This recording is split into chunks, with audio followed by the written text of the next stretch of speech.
ঢাকা বিশ্ববিদ্যালয়ের সূর্য সেন হলের main gate সংলগ্ন দেয়ালে শহীদের শরীফ ওসমান হাদির বিচারের দাবিতে লিখা দেয়াল লিখন জাস্টিস ফর হাদি নিয়ে তোলপাড় সোশ্যাল মিডিয়া। সেখানে দেখা যায় জাস্টিস ফর হাদি লিখার বদলে জাস্টিস ফর হাদি লিখা। তখন অনেকে দাবি করেন ভুল বানানে লিখা ওই স্লোগানটি ছাত্রদলের করা, যা তাদের ইংরেজি জ্ঞানের ঘাটতির প্রমাণ। তবে এ দাবি নাকচ করে শুক্রবার সিসিটিভি ফুটেজ প্রকাশ করেন ছাত্রদল নেতা আবিদুর রহমান মিশু। ফুটেজে দেখা গেছে ভুল বানানটি ছাত্রদল লেখেনি, বরং তা ইনকিলাব মঞ্চের এক নারী সদস্য লিখেছেন। ফুটেজে আরও দেখা যায় ইনকিলাব মঞ্চের এক নারী সদস্য ভুল করে জাস্টিস ফর হাদি লিখছেন, যদিও বৃহস্পতিবার থেকে দাবি করা হচ্ছিল এটি ছাত্রদলই লিখেছে।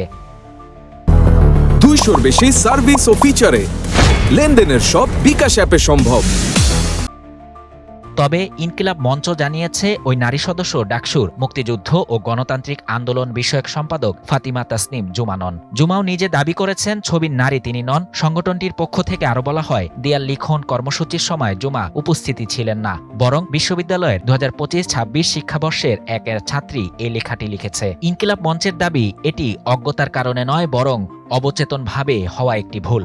এদিকে ভুল বানানটি ছাত্রদল লিখেছে দাবি করে তাদের নিয়ে কটাক্ষ করে ফেসবুকে স্ট্যাটাস দিয়েছেন ঢাকা বিশ্ববিদ্যালয়ের কেন্দ্রীয় ছাত্র সংসদের মুক্তিযুদ্ধ ও গণতান্ত্রিক আন্দোলন বিষয়ক সম্পাদক ফাতেমা তাসনিম জুমা, কমন রুম, রিডিং রুম ও ক্যাফেটেরিয়া বিষয়ক সম্পাদক উম্মে সালমা এবং রাজশাহী বিশ্ববিদ্যালয়ের কেন্দ্রীয় ছাত্র সংসদের জিএস সালাউদ্দিন আম্মার।